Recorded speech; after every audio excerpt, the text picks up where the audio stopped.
Hello, friends. The 727 days of the war between Russia and Ukraine continues. The Russian Ministry of Defense announced yesterday that the Avdiivka coke plant had been finally captured. Over the weekend, it was reported in Russia that Ukrainian troops remained at the plant. Although Ukrainian resources wrote that the entire territory of the plant came under the control of the Russians. Apparently, the plant was partially captured at first. The 3rd Assault Brigade, which was also at the enterprise, said yesterday that it was surrounded but came out of it. This was not directly connected with the coke plant, but it is possible that this was what was discussed, since the brigade added that the plant was badly damaged by aerial bombs. With the seizure of the plant, we can now finally talk about the fall of Avdiivka. Now the main question is whether the Ukrainian armed forces will be able to hold the front on new frontiers and prevent a Russian breakthrough. Now, judging by reports from both sides, the Russians are trying to build on their success to the west and attack Yevhenii. According to the commander of the Tavria group, Tarnovsky, fighting is taking place on the outskirts of the village. Russian telegram channels wrote yesterday that their units are already operating in the village itself.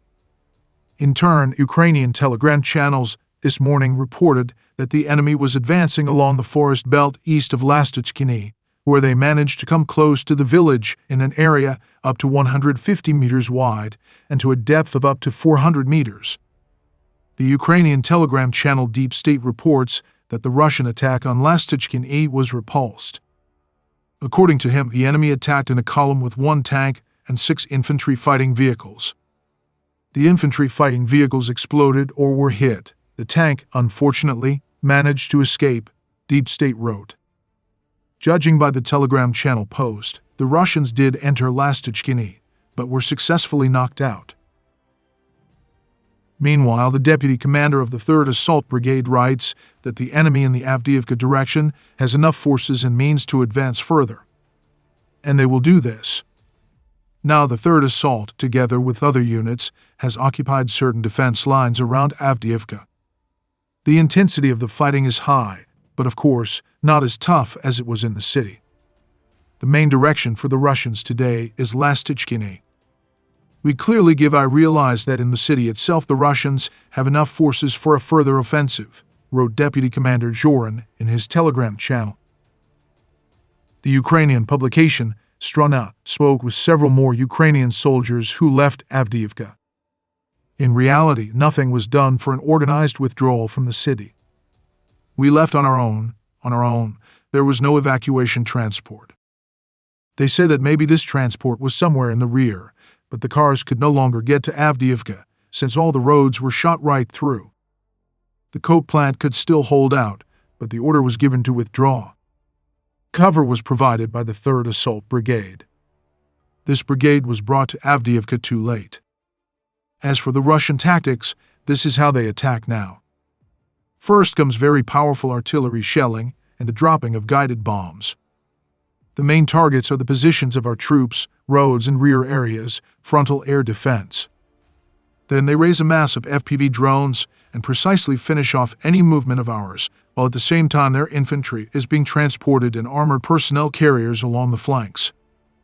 Russian infantry attacks in small groups, looking for weak points and bypassing Ukrainian strong points.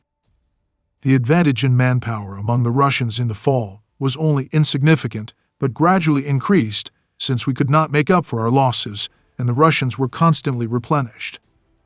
The ratio of drones is 1 hour to 3 Russians. The density of artillery fire is 1 of our shells per 10 Russians. Complete Russian superiority in aviation. The density of bombardment by controlled aerial bombs is colossal. In addition to the powerful destruction of our fortified areas, they have a huge psychological impact. After being hit, many soldiers are stunned and morally depressed. The Russians constantly monitored Avdiivka from drones and clearly knew where our positions were and where we were moving. Regarding the equipment of new fortified areas to the west of Avdiivka, work is underway, but in emergency mode. There is a feeling that the command did not expect that Avdiivka would fall in mid-February.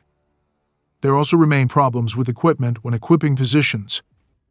The Russians, having taken new positions, immediately bring in equipment and quickly equip powerful fortifications.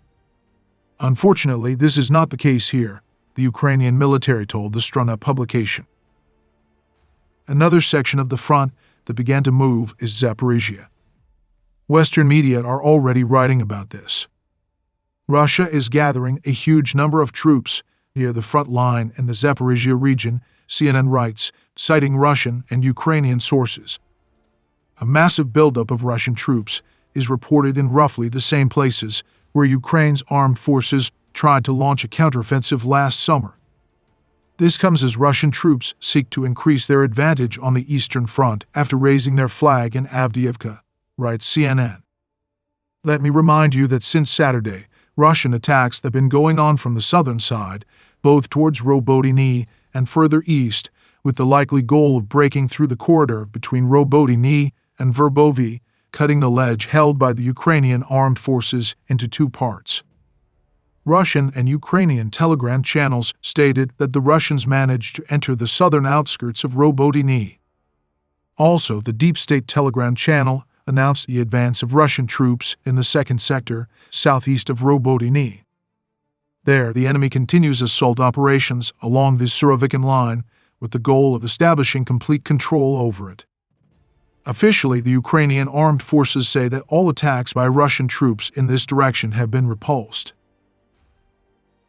The Telegram channel of the 46th Brigade of the Armed Forces of Ukraine writes that in Robotyne the enemy is actively advancing with armored vehicles. But old models of equipment are used, such as BMP-1, T-55, T-62. Such tanks were previously used only for firing from closed positions due to their inadequate protection against anti-tank weapons and FPV drones for modern conditions.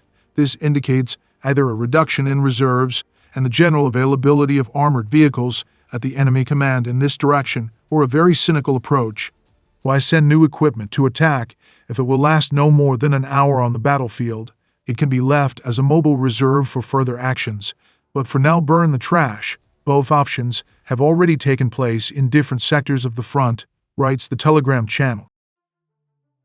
Meanwhile, Russian Defense Minister Shoigu said today that Krinky has come under Russian control. He referred to the report of the commander of the Dnieper Group, General Teplinsky, who reported to Putin that Krinky has been cleared. The Russian Minister of Defense claims that the Russian military has already positioned itself virtually along the entire coast of the Krinky and Konka rivers. At the same time, according to Shoigu, some of the Ukrainian military in Krinky are still sitting in the basements. In Krinky, the Ukrainian armed forces have been holding a bridgehead on the eastern bank of the Kherson region since October 2023. Ukraine did not confirm the information that Krinky came under Russian control. Friends, preparing these daily reports has become my full-time job, and I have no other job for obvious reasons. There have been few views on the channel lately, which is why I ask for your help. If you have the opportunity to support me financially, I would be very grateful. Thank you very much and see you in the next video.